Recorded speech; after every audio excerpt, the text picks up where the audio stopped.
नमस्कार. प्राथमिक शिक्षण हे कोणत्या भाषेत करायचं हा प्रश्न घेऊन आज मी अभिनय सादर करणार आहे. नमस्कार नमस्कार नमस्कार तुम्हा सर्वांचे नमस्कार. तुमच्या आवडत्या कार्यक्रमात ज्याचं नाव आहे HV महाचर्चा. तर या कार्यक्रमात आपण दोन मान्यवरांना बोलवतो आणि ते एकमेकांसोबत जबरदस्त भांडतात आणि एकमेकांचे मुद्दे फोडून काढतात. तर आजच्या चर्चेचा विषय आहे की प्राथमिक शिक्षण हे कोणत्या भाषेत करायचं. आणि विशेष म्हणजे आजच्या कार्यक्रमासाठी रसिक प्रेक्षक सुद्धा हजर आहेत, तर त्यांचे मनापासून आभार. तर आजच्या चर्चेला आपण सुरुवात करूया. तर राजश्री, मी तुमच्याकडे येतो. प्राथमिक शिक्षण हे कोणत्या भाषेत करायचं हा प्रश्न. उत्तर अगदी सोपं आहे. काय, मराठी भाषेत प्रवेश करताना मुलं आपल्याला माहीत असलेल्या भाषेत शिकायला सुरुवात करतात, पण इंग्रजी भाषेत प्रवेश करताना मुलं आपल्याला अजिबातच माहीत नसलेल्या भाषेत शिकायला सुरुवात करतात. आता साहजिकच आहे, माहीत नसलेल्या भाषेत अतिशय क्लिष्ट विषय शिकणं आणि त्यासाठी ती भाषा शिकणं असा दुहेरी ताण मुलांच्या मेंदूवर पडतो. त्यामुळे तो थकतो.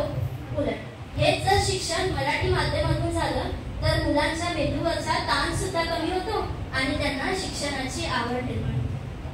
I totally decide. मुलांचा मेंदू असतो की नाही, त्यामध्ये ग्रास्पिंग पॉवर जास्त असते.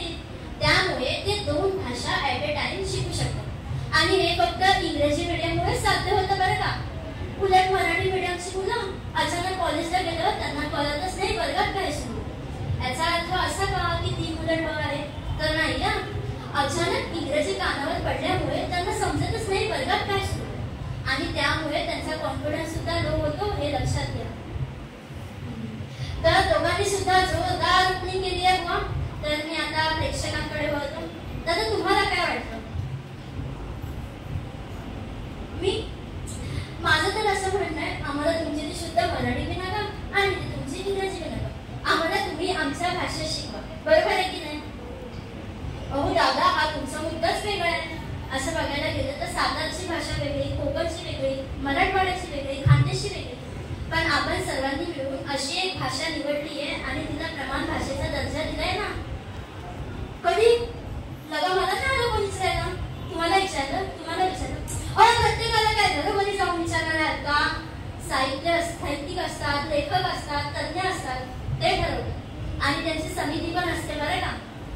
हो, तुम्ही ते सोडा. हो, माझा मुद्दा एवढाच आहे, एखादा मराठी मीडियम मधून शिकलेला मुलगा इंटरव्ह्यू द्यायला गेला. हा, त्याचा कॉन्फिडन्स येऊ तर तो तेवढ्याच कॉन्फिडन्सने उत्तर देणार आहे का जर त्याच्या समोर एखादा फॉरेनर बसला इंटरव्ह्यू द्यायला की माझं शिक्षण मराठी माध्यमातून झालंय, मला मराठी येतं आणि मी मराठीतच इंटरव्ह्यू देणार.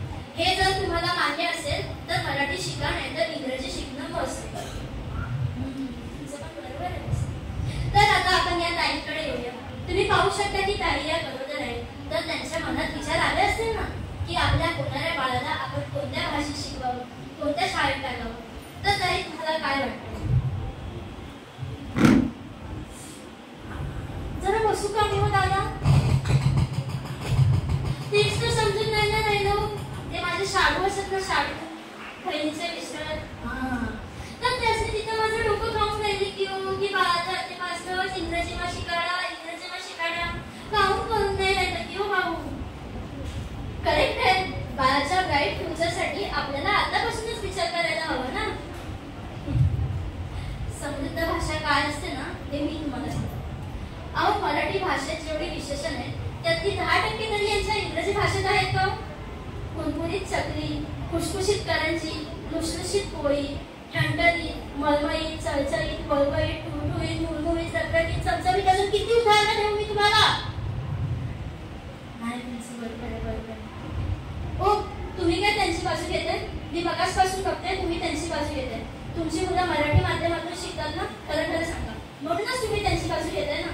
अहो नाही ताई, असं काही नाही, असं खरंच काही नाही. हो, मला माहिती आहे तुमची मुलं मराठी माध्यमातून शिकतात, म्हणूनच तुम्ही त्यांची बाजू घेताय. खरं खरं सांगा. अहो नाही ताई, असं काही नाहीये.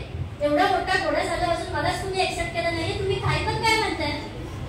ते काय पण असू द्या, इंग्लिश ही मोस्ट इम्पॉर्टंट लँग्वेज आहे.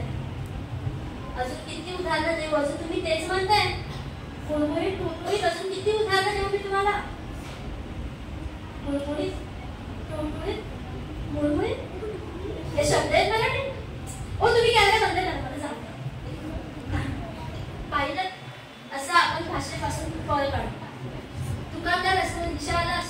आपण त्याच्याशी अन्य भाषेत बोलतो. हे आपण टाळलं पाहिजे.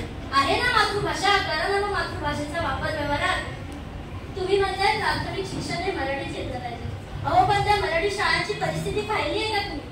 आज ग्रामीण भागात मराठी शाळेत मुलांना बसण्यासाठी बेंचेस नाहीत, शिक्षकांची कमतरता आहे, छत खाली मुलं अभ्यास करत आहेत आणि तुम्ही म्हणताय प्राथमिक शिक्षण हे इंग्रजी घेतलं पाहिजे. अहो त्या इंग्रजी शाळांची फी परवडणार आहे का सामान्य माणसाला? शिक्षण आहे ना हे सामान्य माणसाला परवडणार असतं, दर्जेदार शिक्षण. समजलं? चला मला आता घरी जायचंय, तर कार्यक्रम संपला असे मी जाहीर करतो. धन्यवाद.